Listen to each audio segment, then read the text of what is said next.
thank you for coming.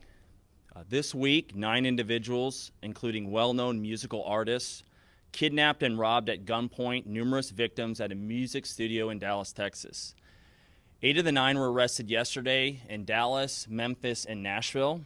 These individuals who are charged and arrested include Lontrell Williams Jr., also known as Pooh Shiesty, Lontrell Williams Sr., Rodney Wright Jr., also known as Big 30, Kadarius Waters, Demarion Gibson, DeMarcus Glover, Corday Johnson, Darian McDaniel, and Terrence Rogers has not been arrested yet, but will be soon.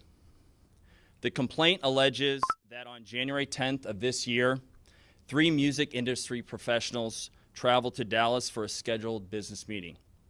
Lontrell Williams Jr. arranged this meeting purportedly to discuss the terms of his recording contract with one of the victims. As alleged, once these 3 men were inside the recording studio, Williams Jr. and 8 co-conspirators, several of whom traveled from Memphis, Tennessee, executed a coordinated armed takeover. As alleged, Williams Jr. produced an AK-style pistol and forced one of the victims to sign a release from the recording contract at gunpoint. The remaining conspirators displayed firearms and robbed the other victims of Rolex watches, jewelry, cash, and other high-value items. One of the victims was actually choked by one of the defendants to the point of near unconsciousness. Defendant Wright barricaded the studio door with his body to prevent the victims from escaping. The ringleader of the conspiracy, Lontrell Williams Jr., was on home confinement at the time of the offense, as alleged, for a prior firearms conspiracy charge and conviction out of the Southern District of Florida. Towards the end of his prison sentence, he had been granted home detention. Part of the terms of his home detention were that he would not commit another federal offense or possess a firearm. His father, Lontrell Williams Sr., is alleged to have helped plan and execute the federal kidnapping as charged in the complaint. And as described further in the complaint, within hours of leaving the Dallas studio, a number of the defendants were on social media displaying some of the items that appeared to be the jewelry that had been robbed from the victims.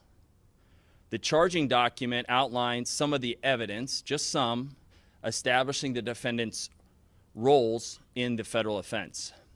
This is as follows: electronic monitoring data placing Williams Jr. at the offense location, which would put him in violation of his home detention conditions. Cell phone records and license plate reader data corroborating the coordinated travel of multiple defendants from Memphis, Tennessee to Dallas. Rental car records confirming Williams Sr. rented a vehicle that was used by the group. Surveillance footage from the offense location, a nearby office supply store, and a hotel where several of the defendants stayed following the offense. Fingerprint evidence as well that was recovered from the crime scene, matching at least 2 of the defendants. Social media posts by defendants displaying what appears to be stolen property just in the days following the offense. Greyhound bus records confirming the travel of multiple defendants from Dallas to Memphis the day after the offense. In this case, came to Dallas to conduct legitimate business, and they were met with firearms and violence as alleged in the charging document. This case should serve as a warning to others who believe that using violence and intimidation tactics to rob others in our community is a viable way to conduct business. I'm here to say that it is not, and that if you choose to do this, we will, together with our law enforcement partners here and the other ones in the Northern District of Texas, will bring you swiftly to justice. I want to thank the FBI Dallas Violent Crimes Task Force, the FBI's Memphis Resident Agency and Nashville Field Office, the Memphis Safe Task Force, the Dallas Police Department, the United States Attorney for the Western District of Tennessee, Michael Dunovit, and AUSA Greg Wagner, the U.S. Attorney's Office for the Eastern District of Texas, my dear friend and colleague Jay Combs, and the U.S. Attorney's Office for the Middle District of Tennessee, including my colleague Braden Busek, for their outstanding contributions in this multi-jurisdictional investigation and prosecution. I'd also like to highlight the extraordinary work. None of this happens without the extraordinary work of our AUSAs in this office, and I'm here to say we have the best AUSAs in the entire country. That includes AUSAs Robert Withers, Claire Demers, and my violent crime chief, Jeremy Fugate. This case really underscores the importance of standing up for crime victims, no matter who they are or where they come from, and the incredible collaborative, investigative partnerships that we have, not only in the Northern District of Texas, but across the country, and we are all working together to make our country safer. So thank you for being here today, and I'll answer some questions after my colleague here speaks. But now I'm going to turn it over to him, and this is Jeremy Wright, who's the Dallas FBI Assistant Special Agent in charge. Yeah, thank you, Ryan. Good morning, everybody. As Ryan said, my name is Jeremy Wright. I'm Assistant Special Agent in charge for FBI Dallas. As United States Attorney Raybould said, we're here today to announce the arrest of several individuals in the Memphis and Nashville, Tennessee areas, as long as one here in Frisco, Texas. These arrests are the result of a violent kidnapping of 3 individuals here in the Dallas area. The majority of those arrested did travel from Memphis to Dallas to commit that offense. Our office collaborated with multiple law enforcement agencies and other FBI offices to carry out this investigation that ultimately led to these arrests. So I'd like to thank the Dallas Violent Crimes Task Force, Dallas Police Department, the Memphis Safe Task Force, Memphis, Tennessee Police Department, and the Shelby County, Tennessee Sheriff's Department for helping with this investigation. Violent crime does remain a top priority for the FBI, and we dedicated significant resources from here in Dallas FBI, Nashville, Little Rock, Birmingham, and Atlanta FBI offices to investigate and successfully arrest these individuals. We remain committed to investigating violent crimes like these. No matter who you are, we will fight every day alongside our partners to make our communities safer. So, thank you. And we have time for some questions. If you would just identify who you were with and your name would be helpful. Yes, sir.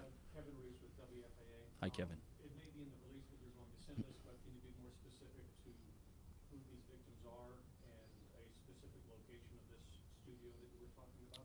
I'll answer the last part first. Yes, it'll be in the complaint, and we're happy to get you a copy of that. It's now unsealed. It was off Dallas Parkway in Dallas, Texas, a music studio. That's what's identified in the complaint. As far as victims go, we won't get into, at this time, who the victims are or not. Chase with the Dallas Morning News. Can you describe the injuries suffered by the 3 victims? So one of the victims, and this is actually in the complaint, and we'll get you a copy as well, there's a photograph of the injury. It looks like there's some abrasions on the neck and arm. You were still seeking one suspect, you said. One of the individuals that's been charged has not had his initial appearance yet, but agents are actively working to locate and bring him to court. And I wanted to touch on that actually. Eric Bushman with KRLD.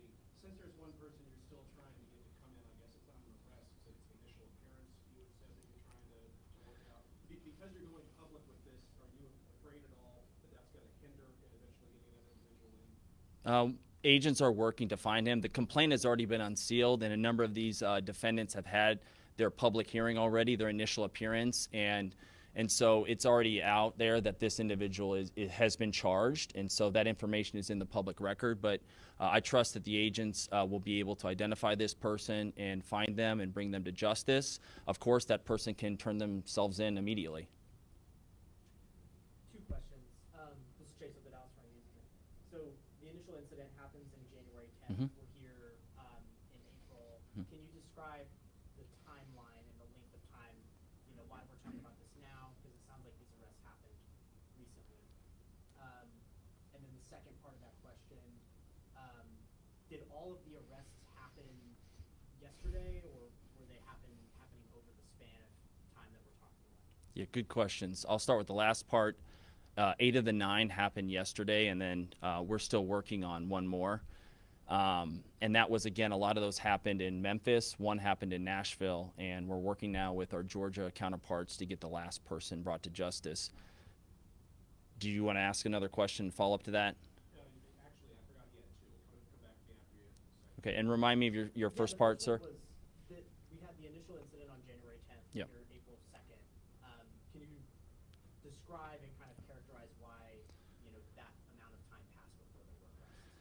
Well, that was one of the reasons I wanted to list off some of the evidence that has been uncovered to date. A lot of this was subpoena work, search warrant work, and things like that in order to develop the investigation. And so the agents here with me, the agents out in the field, it takes a little bit of time to identify who did this offense and build a case so that we feel comfortable bringing the charges. So actually that's pretty quickly for a federal case of this gravity and this nature. And so I'm very proud of the investigative work, and it will continue from this office as well as our FBI and our local police department. If convicted of these charges, these arrests, how serious are these crimes? What do these people face? They're facing a range, so there's no mandatory minimum in this case. It's a range of punishment, and it'll be in the province of the judge, whoever gets the case. But it could be from 0 all the way to life imprisonment. And as you know, a lot of what will guide what's called the sentencing guidelines will be the individual's previous criminal history, the fact that one of these individuals committed the offense while on home confinement, so actually serving a federal offense. Assuming that individual is convicted, that will be an aggravating factor for sure. Real quick, I was curious, I know you're being quiet so far on the victims here, but could you at least tell us, outside of them being local to Dallas, were they aspiring artists? Are they known locally or even nationally? Can you at least tell us that? I'm not going to get into the victim stuff at this time. I think that more will be coming out there that will help clarify, but I'm not at liberty at this stage of the investigation to disclose that. And then, can you describe the operation to conduct all of those arrests? I imagine they were in different places. Maybe they all happened around the same time. I'm not sure. I'm going to hand that one off to my colleague here, Jeremy Wright. Yeah, thank you for the question. It requires a lot of partnerships across multiple jurisdictions to be able to conduct simultaneous arrests in a manner, to not alert other folks and to do it safely. So really it's just a coordinated effort. And fortunately, we have great relationships here locally with Dallas PD and our other partners, as well as other FBI offices have the similar relationships. Memphis is unique. They have the Memphis Safe Task Force there currently, which was kind of a help in a lot of this. So it's really just coordination and pre-planning. And a follow-up to that. So were all of the arrests in Memphis, or?